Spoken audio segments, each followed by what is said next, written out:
Hi everyone, welcome back to my channel, our year to shine, and our discussion of Christine Arlo's Madly in Love with Me. It's time again for another self-love branch. How is your tree doing? Are you really sort of seeing which branches are in need of the most attention? Yeah. I mentioned those last two last time were my most difficult, but now I'm reading the self-respect and self-honor chapter, which I'm going to bring to you tonight, and I think this one is very interwoven with the last ones as well. So when I take my pulse on this one, I mean, it makes sense. When we talked about last time that if you have things about yourself that you're actually hating on, that is not giving yourself respect, right? So how can self-love come out of that? So she asks some really good questions. And first of all, wants you to think about the ways that you're not respecting yourself. And she says like R-E-S-P-E-C-T. She uses that throughout, like the big letters and the exclamation point. So these are for the various parts of your life. So in terms of feelings, do you do any of the following? She asks. Apologize for your feelings. Apologize for tearing up, crying, or otherwise being emotional. Ignore your feelings and stuff them down. Make fun of your feelings or brush them off, especially after you realize you've shared them in public or with someone else. Yeah. How many of these questions did you answer yes? If one or more, then your feelings are in need of some R-E-S-P-E-C-T. And then for your spirit, do you do any of the following? Do you have a daily and weekly practice that feeds your spirit? Do you talk to your spirit every day and know that you wouldn't leave home without connecting to your spirit? Do you value your spirit as much as you do your mind and body? Do you spend as much time, money, and energy on making sure your spirit is happy as you do as making sure your body is fit and your knowledge level is keen? I bet a lot of people don't do that. And do you have meaning and purpose in your day-to-day life? Do you feel that what you spend your time, energy, and money on matters to both you and the world, and that you and your work are connected on to something bigger? It's kind of like the discussion we had with the Enough book last month. And if you answered yes to one or more, then your spirit needs some R-E-S-P-E-C-T. For your body, do you do any of the following? Have sex with people who don't treat your body as sacred? Do you have sex when intoxicated, with people you don't have a sacred relationship with? Do you have sex with people who are in relationships with other people who don't know about you? Do you have sex with people you'd like to have a sacred, intimate relationship with, but who are, deep down really only there for the sex? Do you put trash in your body? And your body is a temple, she reminds us, by filling your body up with unhealthy foods, sugars, and sodas. I talked about that in another video. Do you hate your body? We talked about that last time. Do you tell your body she's fat, ugly, unattractive, or worse? So, if you answered yes to one or more of those, that was the body section. I'm failing in that section in a big way. So, if you answered one or yes to one or more of those, then your body needs some R-E-S-P-E-C-T. Probably more than your body needs too, because especially the sex part, that is related to your body, but if you're putting your emotions out there, like I'd almost put that in the feelings too, because sex can be so emotional too, then you're disrespecting the love part of you also, I would think. And then the mind. Do you do any of the following? Frequently think negative thoughts. That is, of the 60,000 thoughts you have in a day, are a large percentage of them negative. Do you go to sleep with the computer and wake up with your phone or other digital device? Is your to-do list always turned on, and is your mind always turned on too? We talked about that recently too. Do you call yourself stupid? Do you get on yourself for not being smarter, or judge your performance harshly? If you answered yes to one or more, then your mind needs more RESPECT. And as I was reading this, I was thinking back. There was a funny show. I think it was a Netflix. No, it was a CW show called Crazy Ex-Girlfriend, and it was partly musical. So she had these musical numbers going on in her head like throughout the plot, and one of them, she sang this song like, "You ruined everything, you stupid bitch," and it was like, it was this big long like, heroine's, I don't know what the word is, like, there's a word for it, like in musicals, when like the leading lady sings the grand number, on top of the piano or whatever. So yeah, I mean, are we saying that? Like, you ruined everything, you stupid bitch, It's like, we're so mean to ourselves. So she says, which parts of these 4 sections do you need more RESPECT? I would say I'm probably equal. There's probably 1 or 2 that are worse, but like when I read all of those, I'm really not respecting myself, my body, my mind, my spirit, or my feelings either.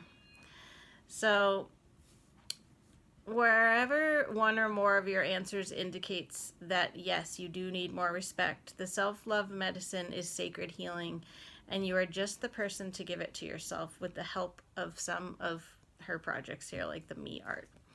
And I have a kitty that came up to help us here. So, I like this one. So for the me art, here she is, you're going to create a self-love altar. And it's a place to honor the various, like she wants you to go through and choose one of the 4 areas and do, like maybe you need to do like a month of body respect, or the next month you switch to the mind.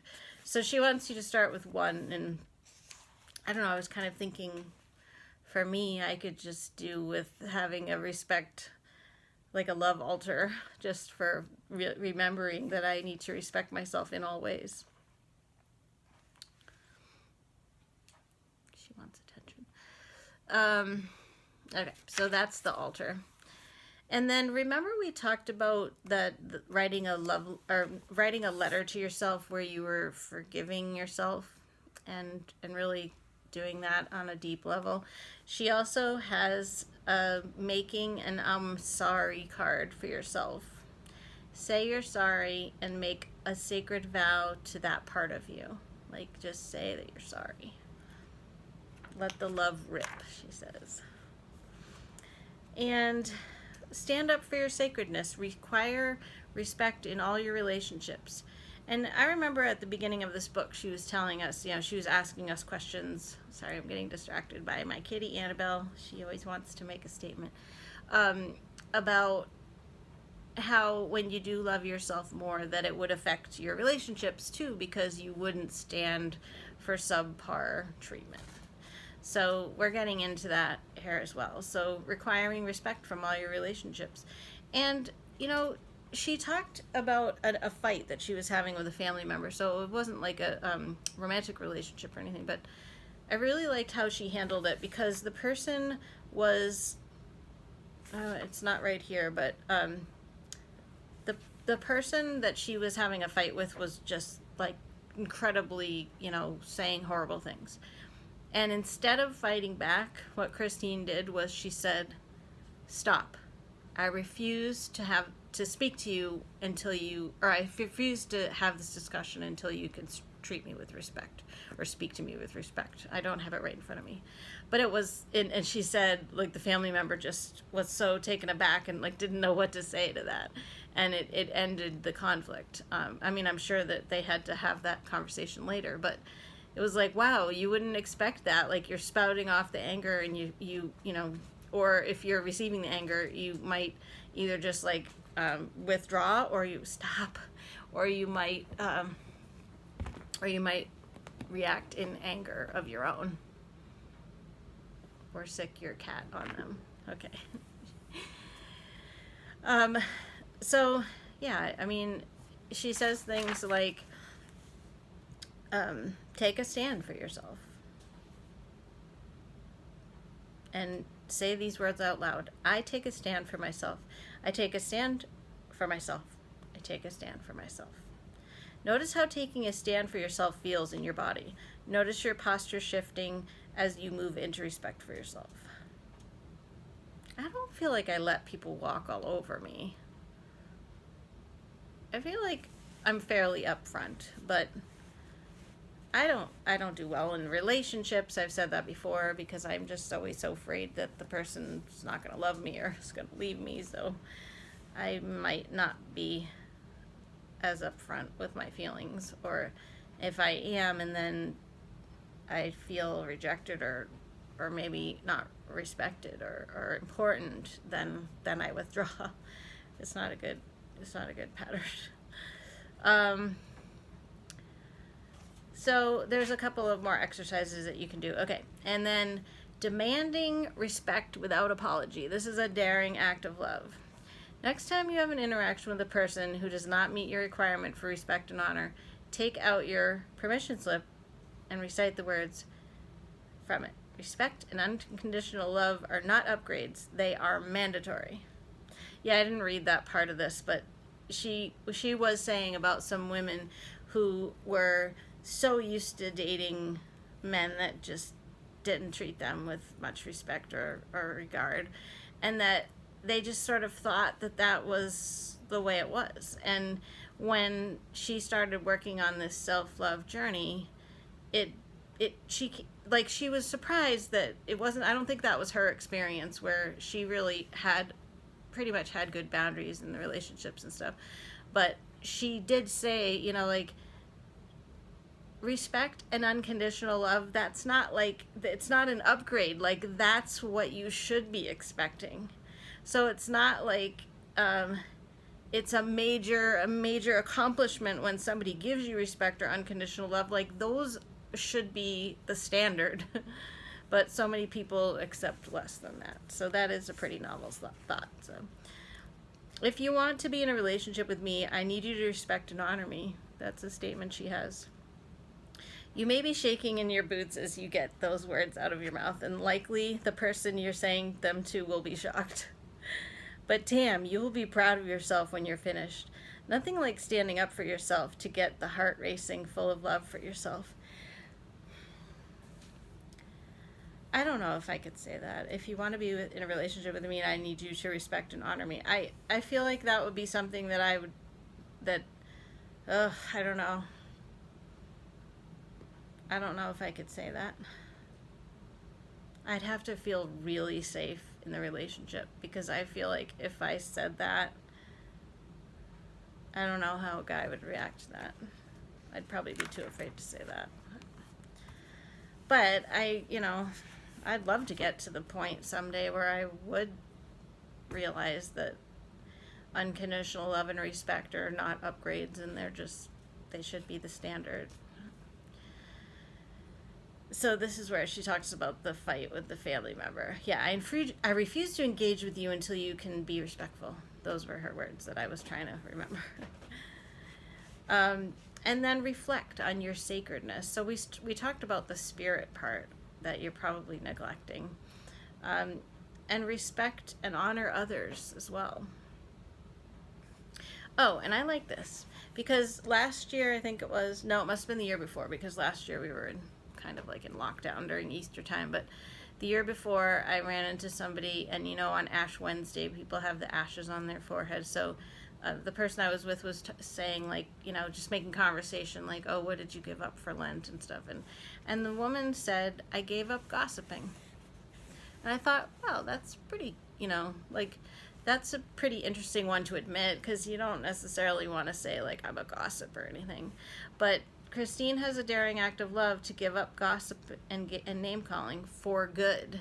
So there's a period of time where she wants you to start, and it takes, I think, wasn't it take about 40 days for something to become a habit, So you're going to have to find new words to express yourself that don't include profanity or calling people names. Wow.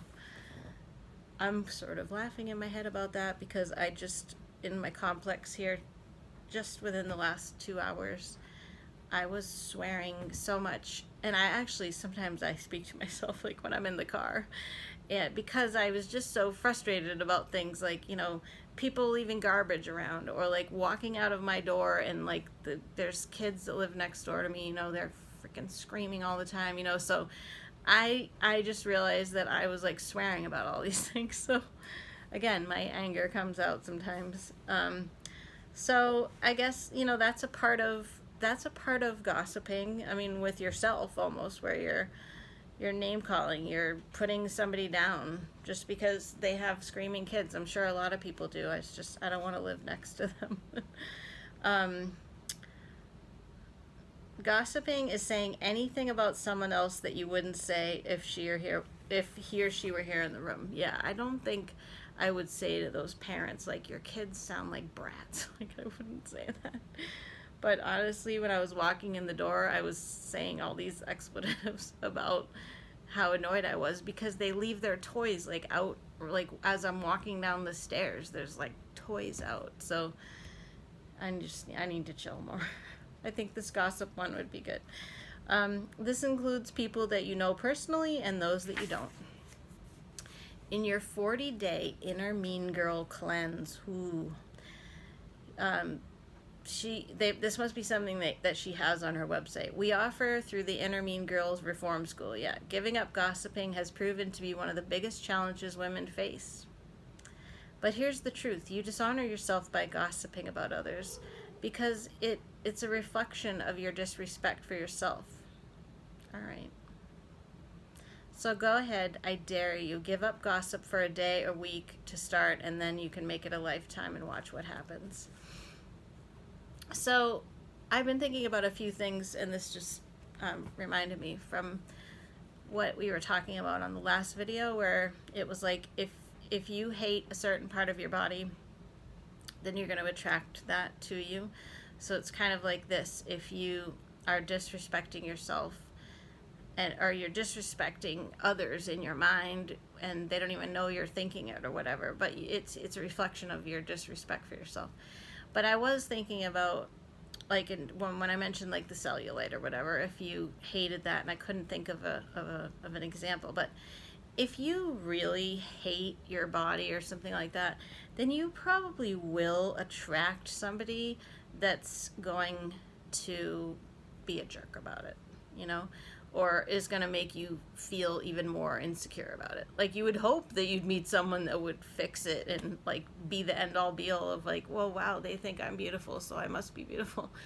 I mean, we can't be looking for that, but like if you really think about it, then like I think about it in my own life, and I feel badly if my ex-husband were to come across my channel and be listening to, I don't try not to, here I am like gossiping about him, but I'm just sharing an experience that when we met, I wasn't overweight, and I gained weight during our marriage, and I was not happy about it, and I have my body issues and things, and I'm not even going to say some of the things that he said to me, but he said some pretty horrible things to me, and he would say things sometimes to other people when I was right there about me too.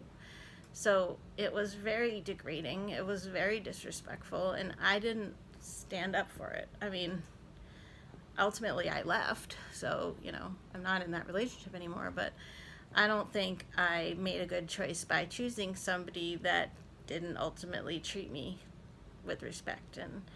And so in that way that I was also hating on some things about myself, then I had somebody in my life who just was also hating on some of the things that I was not feeling good about. That's not good. And actually, I can see that as a pattern, because I also had a breakup with somebody, a few years ago, and he was, he put it in writing too. He knew. Like, I didn't even actually say anything about my insecurities about my body. It was a short-lived relationship, but he said some really horrible things in writing to me about my body, because he knew somehow, or I don't know, maybe he could just tell that I was insecure about some things, but And yeah, so I have been thinking about how I said, like, I didn't know how you would necessarily be like attracting those things if you hated certain things, but yeah, I thought of those two examples in my own life. So in terms of gossiping, and here I was just like, well, maybe I would say something to either of those two people if they were in the room. Maybe now I could be a little stronger now that I'm not in a relationship with either of them. I don't know. Men are sort of my weakness. I've always felt that. Anyway, I'm getting distracted now. Back to the self-love topic. Sorry to bring so much of myself in, but the last thing is to proclaim your sacredness. Yeah. And remember when we were reading the Enough book, and it was like that one activity of writing the poem that I shared with you about how it was like, I'm a divine spark of sacredness, brought together by two souls. And I said, it's a miracle that we're here. I mean, we are sacred. So that's so much a part of this whole life experience. And so this is what she says: as a last act to establish your sacredness, perform a powerful ritual with yourself in which you claim yourself as a sacred being. So we already proclaimed that we were royalty, right? So now we're proclaiming that we are a sacred being. In the same way that you proclaimed your self-empowerment, self-claim your sacred self. Dress in your most sacred attire, create sacred space, and engage in these two daring acts. 1, feel your sacredness, and 2, see your sacredness. And you can read the descriptions because there's a bit more on that on page 234. And here's our love mantra for self-respect and self-honor. I am sacred. My body is sacred. My feelings are sacred. My mind is sacred. My spirit is sacred. I honor the sacred temple that is me. And yeah, I think if we get down to it and we do remember that we are sacred and our body is a temple, then we would make hopefully better choices about it in terms of food, how we treat it, how we let other people treat it, and our acts of using it as a sacred vessel too. So there was a lot to this one. And I think, this is one that I realize that I'm not strong in, but it doesn't trigger me the way the other ones do. But I'm aware that I have some branches that are thriving or that I think are thriving, but then when I get down to it, they're not. But then I have some other branches that are definitely withering on the vine. So it's a journey. We're almost done. We have one more branch, and then we have one more little section in the back, and we'll be finishing this one up, and then we'll be on to a new month, and I have a new book in mind for the next month that'll be a nice segue from this, and hopefully it won't be as hard. I feel like I'm gonna have to keep revisiting this one. Maybe I'll just, because I do like the exercises in it, and I do like the questions. I especially liked in the self-pleasure one the questions about like what you can't help laughing when and stuff like that. I did all of those just to remind myself about the things that I love and the things that fill my soul. So I hope you're getting something out of it and that you're thinking about a lot of things. Thank you for all your comments and for tuning in. And thank you for being here too, my sweet Annabelle. Love to you all. Bye-bye.